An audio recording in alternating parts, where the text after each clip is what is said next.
foi possível estar conosco, mas ela está boa de saúde, mas ela pediu-me, recomendou-me que eu dissesse aos irmãos de que ela ontem ficou muito feliz com a reunião das senhoras, do princípio ao fim. Parece que já todas estavam com saudade, e estive por aqui também. Muito bem, hoje, amados irmãos, queremos agradecer juntos, mesmo que os irmãos estejam sentados e calados, mas queremos agradecer a preferência de nossos ouvintes através desse sistema que é bem popular e muito bom. Esses sistemas que mais do que um, em que ouvem o nosso programa, ou pelo menos essa parte do programa. Que Deus vos abençoe rica e poderosamente. Nós somos a Igreja Christ the Rock, Cristo é a rocha. Temos à vossa disposição serviços em inglês para todas as idades e em português também. Nosso número é 508-617-8245. Estamos situados na 414 Rock Street, na cidade de Fall River. Se quiser alguma da nossa ajuda, estamos desejando vos ajudar no que diz respeito à vossa vida espiritual. Aliás, é essa a nossa missão. Hoje nós vamos fazer uma meditação no capítulo 3 do livro de Colossenses, também conhecido como epístola, como carta do apóstolo Paulo à igreja dos Colossenses. Enquanto os irmãos abrem suas Bíblias em Colossenses capítulo 3, deixe-me dizer-vos alguma coisa acerca do que vamos fazer. Colossenses eram os habitantes de Colosso. E Colosso, obviamente, era uma cidade importante na Ásia Menor. Hoje é a Turquia. O apóstolo Paulo escreveu esta epístola, na qual nós vamos meditar no capítulo 3, quando estava na prisão em Roma. Esteve preso lá 2 anos. A preocupação do apóstolo acerca desta igreja era a santidade. Os irmãos querem dizer comigo santidade, por favor? Diga, santidade. Esta era a preocupação do apóstolo Paulo, mesmo em correntes, e não só com 2 soldados ao seu lado de noite e de dia, ele estava preocupado com essa igreja. Antes de avançar mais, mas será que é possível, em servo de Deus, como o apóstolo Paulo, ficar preso onde está o poder de Deus e o amor do Senhor nosso Deus? Para, ouve e escuta. É assim mesmo. Deus prova a nossa fé e a vossa fé, e nós estamos para servir ao Senhor e não para servir. Nunca se esqueça disso. Então, continuando. A preocupação do apóstolo Paulo acerca desta igreja era a santidade. Por isso, nossa meditação traz o título de Instruções para um Viver Santo. Ou seja, instruções para um viver santo. É o que nós vamos meditar hoje. Por acaso, hoje não vou nem falar, pregar e nem fazer um estudo. Nós vamos juntos meditar neste capítulo 3 de Colossenses, como já foi avisado. A Bíblia, a Palavra de Deus, é um livro sempre atual. Quantos sabem o que é que eu estou dizendo? A Palavra de Deus é um livro sempre atual. Tem cerca de, 2.000 anos ou mais, 3.000 anos até Gênesis, 4.000 anos. Mas ela é sempre atual. Ela fala hoje ao nosso coração como se as coisas estivessem acontecendo diante dos nossos olhos. Não há outro livro assim. A Bíblia nunca fica velha. O livro fica, mas a Palavra de Deus nunca fica velha. Tem já meio deles já estragados, não tão velhos como isso, porque eu tenho 19 anos agora, mas quer dizer, já de muito usar, fica estragado. Mas a palavra de Deus, ela é sempre nova, poderosa e verdadeira, e toda a gente diz glória a Deus. Aleluia. Então, em qualquer tempo e em qualquer era, portanto, nós hoje e agora, para nós hoje e agora, este livro está na minha mão, é a palavra de Deus. E bem fazem se nós virmos todos e aguardarmos e obedecermos. Então, como tinha anunciado, vamos agora começar a nossa meditação no capítulo 3 de Colossenses. Começa assim: portanto, já que é assim, os irmãos compreendem?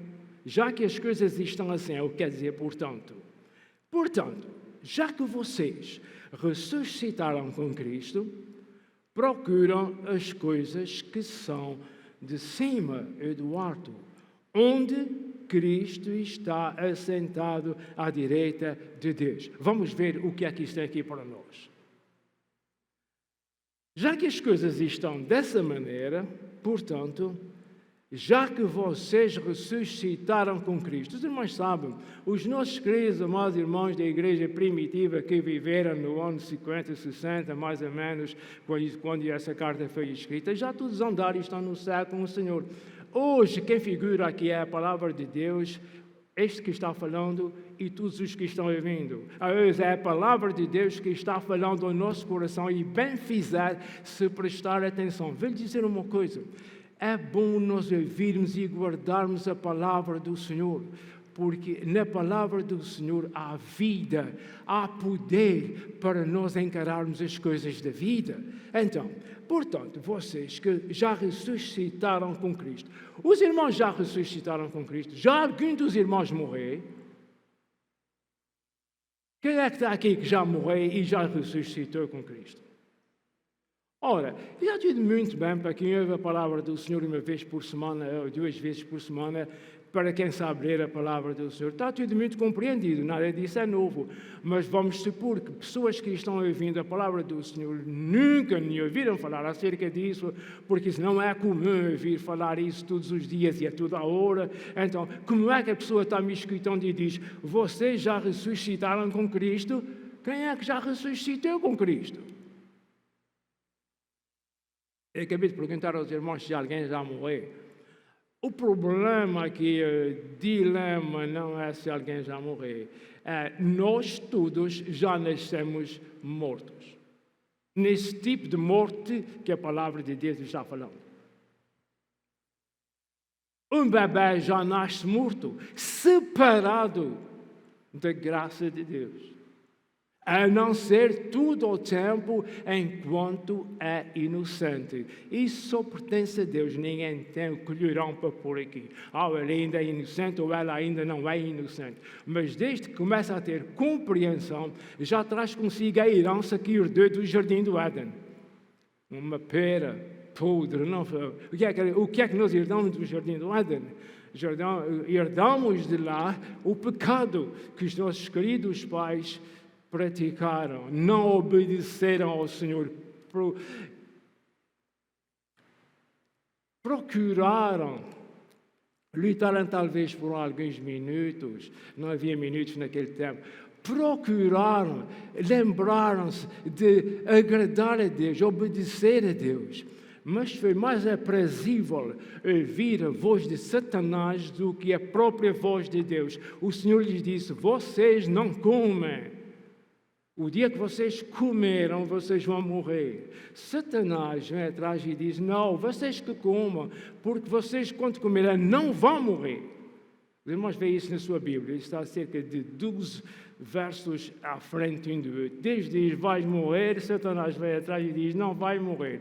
E nossos pais, nós não estamos aqui criticando, estamos apenas anunciando, criando uma plataforma para vos explicar o resto desse capítulo. E pelo menos até onde chegarmos, permitindo Deus e o tempo. Então, vimos já herdamos a perdição dos nossos primeiros pais. Deus, prevendo tudo isso, mandou o seu Filho Jesus Cristo para morrer como holocausto, como sacrifício, para nos tirar, ou melhor assim, para tirar a todos aqueles que creem em Jesus, para nos tirar dessa posição a qual já trazemos do berço e desde o princípio do mundo todas as raças humanas. Então, nós, como eu disse, já nascemos perdidos, biblicamente falando, não da morte física, mas a morte espiritual. Morte significa separação. É o que morte significa, do princípio ao fim. Mas não vamos falar agora mais sobre este assunto. Já está mais ou menos explicado porque é que o apóstolo Paulo diz assim: vocês já ressuscitaram com Cristo. Então nós agora já sabemos que a ressurreição é essa. O poder da ressurreição do Senhor Jesus veio até nós por crermos em Jesus, e também já cremos em Jesus porque o Espírito Santo nos ajudou, porque Deus nos ajudou, e então nós, como cremos em Jesus, o poder da ressurreição opera em nós e nós ressuscitamos da morte que trouxemos do Éden, da herança dos nossos pais, para a vida, ressuscitamos para a vida que há em Cristo Jesus. Os irmãos levantam a mão direita e digam: Senhor, muito obrigado, Senhor. Muito obrigado, Senhor, por essa salvação. Irmãos, um dia Jesus vai vir e todos os salvos vão com Jesus para o céu e os que não são salvos vão ficar neste mundo. A minha alma chora por dentro. O que é que eu vou fazer? Eu vou para o campo de Kennedy Park de gritar e dizer às pessoas isso. Eles vão chamar a polícia e dizer que eu estou doido. Alguém está me vendo agora, creio, várias pessoas estão me assistindo ao nosso programa, e é tão bom esse sistema que se não eu vejo, eu amanhã, eu para a semana, etc, etc. Ouça, nós estamos, o pecador, nós os homens, o ser humano tem que receber, aceitar, crer em Cristo Jesus. Toda a gente crê em Jesus, toda a gente crê em Deus. Não é isso, é crer que Jesus morreu na cruz por causa de mim. E todos dizem por causa de mim.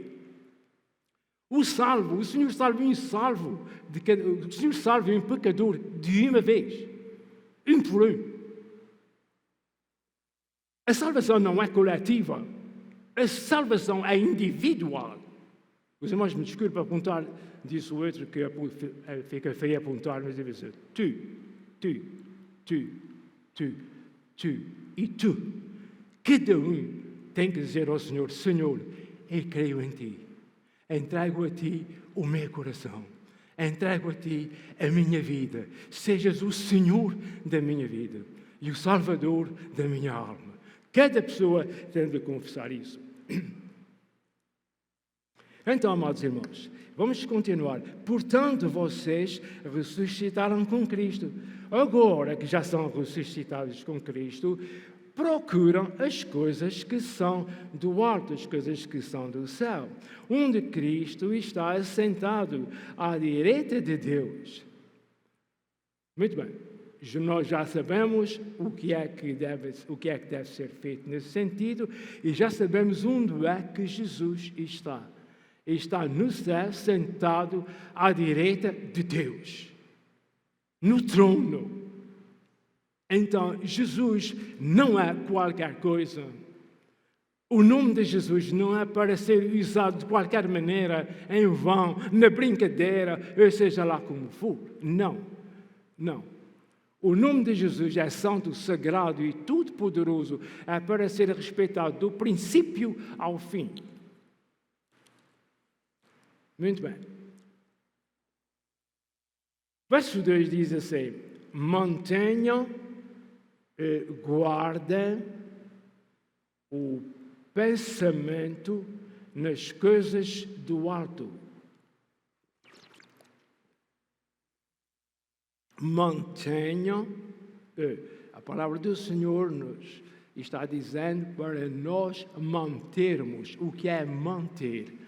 O que é manter? É guardar, é continuar fazendo, dizendo, ou seja lá o que for, para manter, para guardar no gerúndio, ficar fazendo, mantendo o pensamento, conservando o pensamento nas coisas que são de cima. Pastor, sinceramente, já nós não somos crianças também.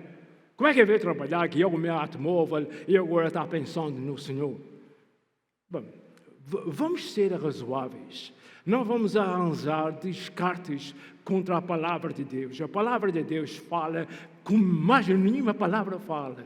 Há tempo para tudo debaixo do sol, está escrito. Há tempo para dormir, tempo para estar acordado, tempo para brincar, tempo para trabalhar, tempo para fazer mal, tempo para fazer bem. Há tempo para tudo, amados irmãos. Guarda um tempo para consagrares àquele que morreu por ti na cruz.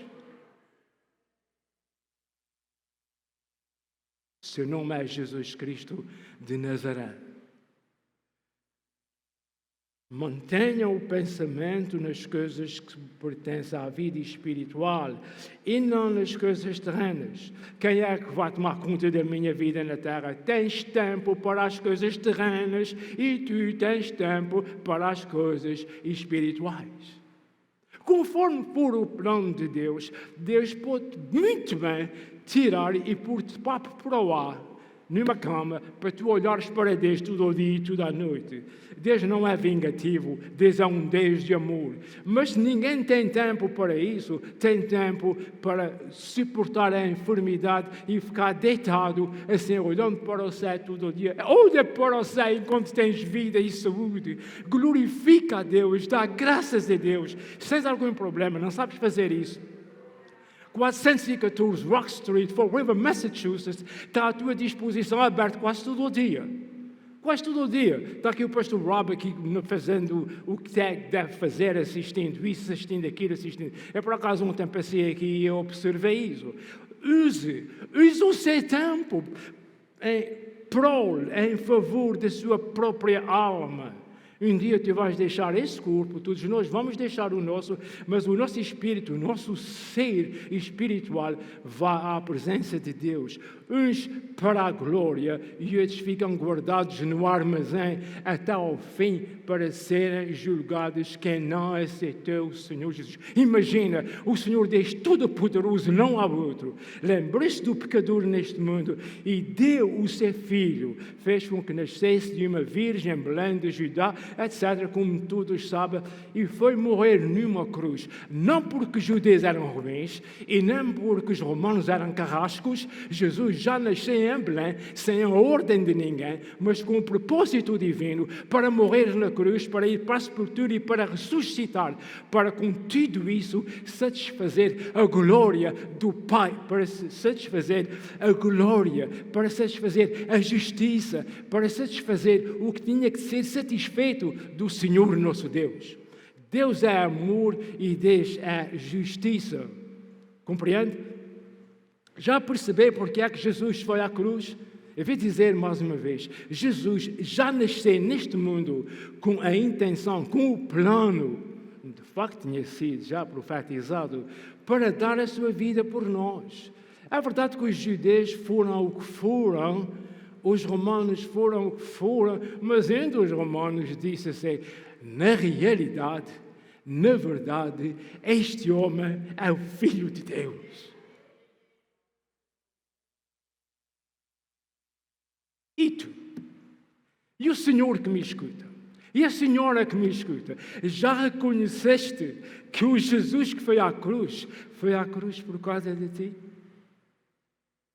Se não reconheceu ainda é tempo. Ainda é tempo. Não estamos aqui para atemorizar ninguém, estamos aqui para vos falar daquilo que é importante em todo o sentido, mas principalmente a nossa vida espiritual. Vamos continuar então, estamos no verso 3. Pois vocês morreram e agora a sua vida está escondida com Cristo em Deus.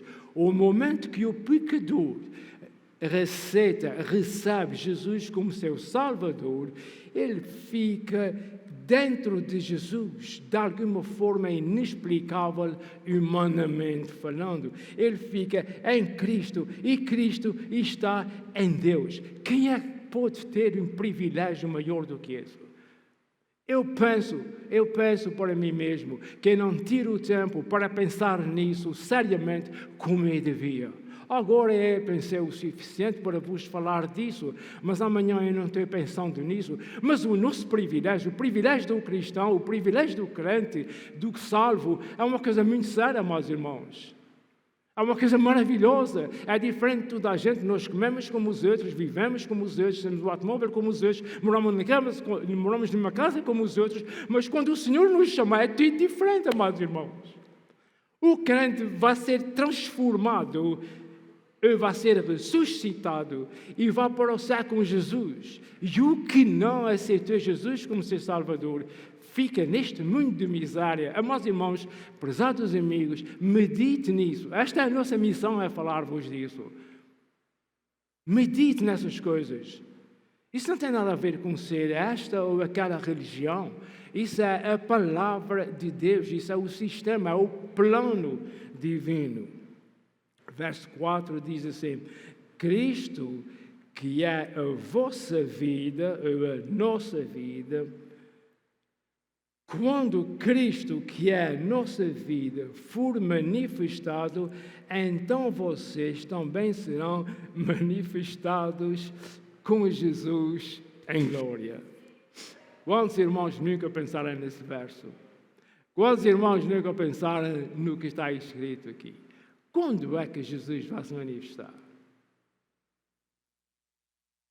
Quando é que Jesus vai se manifestar? O verso diz: quando Cristo, que é nossa vida, for manifestado, se manifestar quer dizer mostrar-se, aparecer, então vocês também serão, esses vocês aqui são os salvos, então vocês também serão manifestados com Jesus em glória. Quando é que Jesus vai se manifestar? E nós vamos nos manifestar em glória. Eu vou pegar no irmão pela mão direita e vou dizer ele para dizer quando é. Não sabemos exatamente quanto tempo falta para isso, mas a pergunta é quando é? Quando é, nós sabemos. É quando Jesus vier em glória com a sua igreja. Quando ele se manifestar ao mundo. Nós sabemos até mais, sabemos que é 7 anos, pelo menos como diz a Bíblia, 7 anos depois do arrebatamento.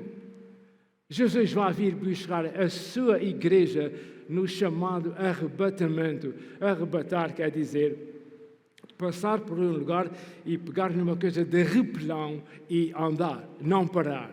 É o que quer dizer arrebatamento.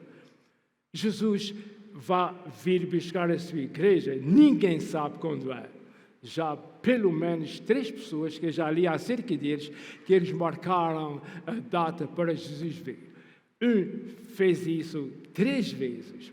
Quando foi por fim, ele acabou criando uma outra religião, que eu não quero dizer o nome. Eu respeito a situação e eu não quero dizer o nome. Criou outra religião. Porque nenhuma das datas, o nome dele, vou-vos dizer, era Joaquim e morava na cidade de Niagara Falls. Muito bem.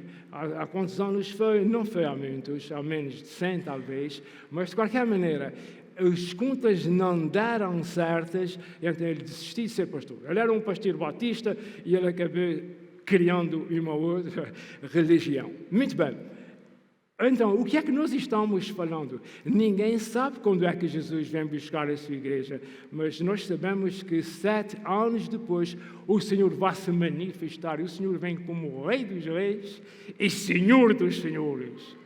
E a igreja vem com ele no fim do Apocalipse. Isso está escrito, os irmãos podem ler. Em cavalos brancos. E os irmãos perguntam, ou alguém pergunta, será que há cavalos no céu? Bom, parece que sim. Certa ocasião, Deus lembrou-se de arrebatar um profeta chamado Elias. Deus o arrebatou com o corpo que ele tinha. A única coisa que ele deixou atrás foi a sua capa, o seu manto. E Elias foi para o céu. Eliseu, que era o ajudante, o servo, o ajudante de Elias, ficou atrás e disse: "Oh Senhor, carros e cavaleiros de Israel." E Elias desapareceu até hoje. Até hoje não, ele apareceu uma vez ao Senhor Jesus no Monte da Transfiguração, juntamente com Moisés. Muito bem, então, vamos prosseguir com o que estamos fazendo, meditando no capítulo 3 de Colossenses. O verso 5 diz assim, mas deixa acabar o 4. Quando Cristo, que é a nossa vida, se manifestar, então vocês e nós nos manifestaremos com Ele. Então vocês também serão manifestados com Ele, mas é glória. Verso 5. Assim façam morrer tudo o que pertence à natureza terrena de vocês. A imoralidade sexual, impureza, paixão, desejos maus e a ganância, que é idolatria. Ora, até aqui, creio que todos sabem o que é. Idolatria, não sei se todos sabem, eu vou gastar um minuto ou dois para vos dizer o que é idolatria. Idolatria, não precisa uma pessoa ser muito ruim, metade bom e metade ruim. Idolatria é alguém por uma coisa, seja lá o que for, não tem que ser uma imagem. Um ídolo não quer dizer que é uma imagem. Um ídolo é uma coisa que é posta no lugar de Deus. Uma esposa pode ser o ídolo para o marido, ou vice-versa. Um automóvel pode ser um ídolo para uma certa pessoa. Ele compra rodas especiais, coisas especiais, não é? Faz a diligência a guardar o automóvel. Qualquer coisa que a pessoa ponha em primeiro lugar na sua vida é um ídolo. Isso é a idolatria. Por quê? Quem deve estar em primeiro lugar na nossa vida, na minha e na vossa vida, é Deus. É Jesus. É o Espírito Santo. E o nosso coração, como pintou um certo pintor, um quadro enorme, muito famoso, e o colocou na cidade de Paris, em um museu da cidade de Paris, que pintou o coração do ser humano, muito bem pintado. Especialistas estavam admirando o coração humano que aquele homem conseguiu pintar em um quadro. Mas um deles disse que não estava completo, porque a porta do coração não tinha a fechadura, não tinha a mão da porta. O quadro está muito bem pintado e isso refere-se ao coração do ser humano e de como Deus entra no coração e salva o coração humano. Então, disse as pessoas, os especialistas que estavam contemplando aqui, disse: não, Senhor, aquilo não está incompleto. Está completo. A porta do coração humano não tem a mão da porta para lá de fora. Não se vê-se o coração, vê-se a porta, mas não tem a mão da porta, porque a porta do coração do homem é ele que abre por lá dentro. Eu estou dizendo isso para vos dizer de que quem quiser dar sua vida a Jesus, dá e pede ao Senhor que tome conta da sua vida. Deus não vai arrombar a porta do coração de ninguém. Esse é o meu ponto em falar nesse quadro que está na cidade de Paris. Deus pode abrir a porta de um coração, mas Deus não abre. Se os irmãos repararem, Agora, deixe-me pôr aqui, encaixar aqui um outro ponto. Se os irmãos repararem nesses versos que eu já meditei um pouco, é ver saltando o mais depressa possível, porque o relógio não nos permitir muito, mas se vocês já repararem aqui, não tem aqui nada para desfazer. Deus já fez tudo. O crente está viciado em pedir a Deus por tudo. O nosso amor, a nossa dedicação a Deus vem da nossa parte. Deixa eu dizer aqui à parte. Mas Jesus disse que sem mim nada podeis fazer. Sem dúvida, dê-nos o Espírito Santo para viver em nós, para nos ajudar. Não há dúvida nenhuma. Mas o Senhor quer a tua fidelidade. O Senhor quer a tua e a minha e o meu testemunho. O Senhor quer o meu amor e o teu amor. O Senhor quer a minha dedicação e a tua dedicação. Vinda de nós, do nosso ser, do nosso querer. Isso agrada a Deus. Certa ocasião, os filhos de Deus se apresentaram perante o Senhor. Satanás veio com eles. E Deus perguntou, não me pergunta a raiz disso, porque também não sei, mas Deus perguntou a Satanás, por onde é que tu andas? E ele diz, de andar de roda da terra, de passear por ela. Tu viste lá, Satanás, o meu servo Job? Vi. Tu vês como ele é um homem temente a mim? É só isso que eu quero dizer. Deus se agradou do testemunho de um homem. Deus se agrada do teu testemunho. Tudo o que está aqui, tudo o que nós vemos, quer ver, só para confirmar isso que eu estou dizendo. Portanto, vocês ressuscitaram com Cristo, procuram as coisas que são de cima. Deus está dizendo, tu és salvo, procura as coisas que são de cima. É tu. É tu que vais procurar as coisas que são de cima. Não é o Senhor que vai fazer por ti. Sou eu que vou fazer. Compreende? Mantém o pensamento nas coisas de cima. Tem que vir de nós. Não é Deus que vai fazer isso. Deus nos pode ajudar. Mas Ele quer ver isso de nós. Ou os irmãos não percebem o que é que está escrito. Eu sei que os irmãos compreendem. Isso é uma forma de falar. Vocês que mantenham, isso tem que vir de vocês. Eu quero vir, eu estou agora falando no lugar de Deus. Eu quero ver em vocês o que é que vocês são capazes e querem fazer por mim. Ora, não é vantagem nenhuma se uma pessoa, qualquer um patrão ou alguma coisa, tem uma pessoa que o serve. A vantagem é se a pessoa faz a coisa sem ser salvo. Jesus disse em certa ocasião, quando vocês fizerem tudo quanto eu vos mandei, ainda são servos inúteis, porque afinal de contas só fizeram o que eu mandei. Os irmãos compreendem o que nós somos, o somos em Cristo. E Deus quer ver de nós a nossa gratidão. Quantos irmãos sabem o que é quer dizer gratidão? O nosso agradecimento, o nosso reconhecimento por aquilo que o Senhor dá. Tu vais ali e não vou. Porquê? Porque ama Deus. Tu não fazes isso ou não fazes aquilo ou não fazes o outro. Eu não estou deixando de fazer isso para ser salvo. Eu já sou salvo. Eu não faço isso ou eu não digo aquilo por amor a Deus. Eu amo o Senhor e eu quero fazer a sua vontade. Os irmãos compreendem como é que a Bíblia fala. Nós estávamos falando do verso 5, assim, façam morrer tudo o que pertence à natureza. Outra versão, a Almeida, fala um pouco diferente, mas vocês que façam morrer, a Bíblia Sagrada, a Palavra de Deus está dizendo para nós fazermos morrer o que está em nós que não é bom.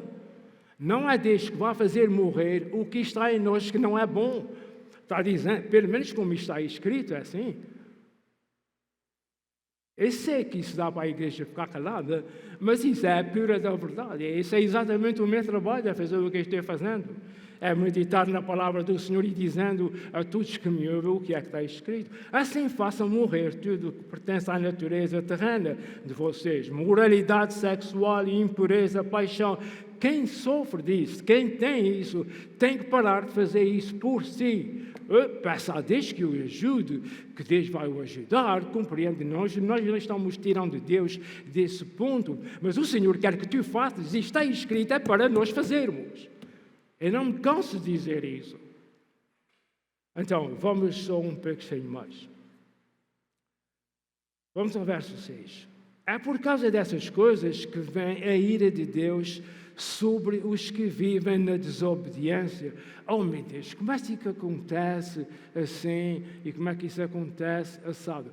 A Bíblia Sagrada está dizendo aqui que é por causa da desobediência, é por causa do não obedecer. Mas espera lá, eu conheço um outro ditado que diz que as coisas más acontecem às pessoas boas e as coisas ruins acontecem às pessoas más. Há um ditado que é assim, e eu não estou dizendo que isso não seja assim. O que eu estou falando aos irmãos é do que está escrito na Bíblia Sagrada, e por causa disso eu não admito que ninguém ponha o Deus ao pé do nariz. Eu estou falando aos irmãos da Bíblia Sagrada, do que o Senhor quer que eu faça e que nós façamos juntos para a glória do Senhor. Como é para a glória do Senhor? Vou dizer como é. Epá, tu já viste aquele gajo? Ele nunca diz isso. Ele nunca faz aquilo. Os irmãos já lhe viram, tu já lhe viste dizer alguma coisa assim? Isso é o que Deus quer. Isso é o que nós devemos fazer. É deixar a nossa luz brilhar. A luz de Jesus que está em nós. Nós viemos das trevas para a luz. Nós estamos na luz. Os crentes fazem isso. Os crentes dão que falar exatamente porque fazem isso, com todas as suas fraquezas. Mas nós estamos falando para crentes e para descrentes. Nós não estamos classificando ninguém. Ninguém está dizendo que os crentes são melhores e que não são. Os crentes são salvos, queridos. Eu não vou entrar em detalhes. Os crentes são salvos e os que não são crentes em Cristo Jesus estão perdidos. Nós estamos orando por eles, nós não estamos fazendo escárnio de ninguém, não estamos fazendo pouco de ninguém, não estamos tirando e impedindo alguém de ir para o céu. Nós oramos pelos que não são salvos. E se não acredita, venha a uma de nossas reuniões à quarta-feira e vá ver. E não só à quarta-feira, qualquer reunião aqui. Nós oramos pelos perdidos. Nós contribuímos do nosso dinheiro para ajudar os perdidos, para ajudar os missionários a irem ganhar almas para Jesus. Nós não somos contra isso. Nós somos contra o ponto de dizer aos irmãos, e àqueles que ainda não são irmãos, do que o Senhor quer a nossa dedicação para ir. E uma vez que vocês já ressuscitaram com Cristo, agora sejam assim, sejam assim, sejam assim. Portanto, vocês que já ressuscitaram com Cristo, não está falando com todos. Isso aqui, certamente, que é para a igreja. Procuram as coisas que são do alto, onde Cristo está assentado à direita de Deus. E o resto nós já falamos. Deus vai acrescentar, sem dúvida, Deus vai acrescentar, sem dúvida, o que nós não estamos fazendo para nós, quando estamos fazendo para o Senhor. Quando o povo de Israel não é a igreja não é o povo de Israel. Quando o povo de Israel chegou à terra de Canaã, Deus disse, vocês vão cultivar a terra 6 anos, e o 7º ano, vocês não vão cultivar a terra. Eu, Deus, vou fazer com que a terra, nos 6 anos, dê o suficiente para aquele ano que vocês não vão cultivar, e não vai faltar nada a vocês. E naquele ano que vocês não vão cultivar, tudo que a terra dá para toda a gente, para o estrangeiro, para isso, para aquele, etc., etc., o que a terra dá de reciclagem. Então, ressemear. Então, e outra vez, os irmãos sabem o que é que aconteceu? Uma vez, um conjunto de 7 anos, o povo de Israel nunca fez. Ao cabo de 490 anos, eles estavam devendo 70 anos. Foram 70 anos presos para a Babilônia. O que é que eu estou dizendo aqui? O que é que isso tem a ver com a meditação que nós fazemos? Nós temos tempo para trabalhar para nós e temos tempo para trabalhar para o Senhor. Nós temos tempo para fazer as nossas coisas. Como eu disse no princípio, Deus deixa escrito na sua palavra que há um tempo determinado para todas as coisas. O tempo que é para Deus, nós consagramos a Deus. O tempo que é para nós pensarmos nas coisas de cima, nós pensamos nas coisas de cima. E o tempo que é para pensar nas coisas de baixo, ou nas coisas da terra, nós pensamos nas coisas da terra. Vamos ficar de pé, meus irmãos. Gostava que os irmãos ficassem sabendo de que a palavra de Deus não vem para condenar ninguém, vem para abençoar e dar luz ao nosso caminho.